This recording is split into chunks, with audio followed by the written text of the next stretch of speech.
আওয়ামী লীগ।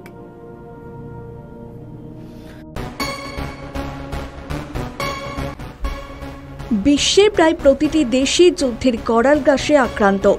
যখন অস্থির Europe, যুদ্ধবাজ America দেশে দেশে ছড়িয়ে দিতে চাইছে তাদের সমরসজ্জা, সারা পৃথিবী জুড়ে তারা জোর করে চালিয়ে যেতে চাইছে যুদ্ধ বাণিজ্য। আর যারাই তাদের কৌশল ধরে ফেলছে তাদের দেশেই শুরু হচ্ছে ডিপ স্টেটের খেলা। পতন হচ্ছে নির্বাচিত সরকারের। আর এই খেলার বাইরে নয় ভারতও। ভারত শ্রীলঙ্কা, বাংলাদেশ বা নেপালের মতো কোনো ছোট দেশ নয়। তাই ভারতের ভিতরে ক্রমাগত অস্থিরতা সৃষ্টি করা সম্ভব হলেও সরকারের পতন ঘটানো সম্ভব হচ্ছে না। তাই ডিপ স্টেট প্রাথমিকভাবে যাদের টার্গেট করে তার বাইরে গিয়ে সরকারের ভিতরের লোক এবং বিরোধীদের সঙ্গে যোগাযোগ করতে শুরু করে দিয়েছে। আর এটি কোনো বানানো গল্প নয়। কেন্দ্রীয় মন্ত্রীর মুখ থেকেই শুনুন সেই ঘটনাটি আসলে কি।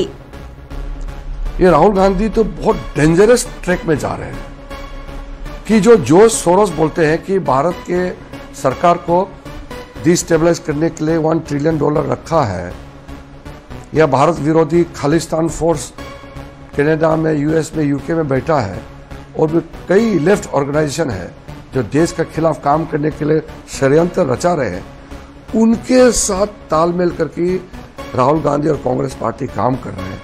ये देश के लिए बहुत ही चिंताजनक ये एक समय है।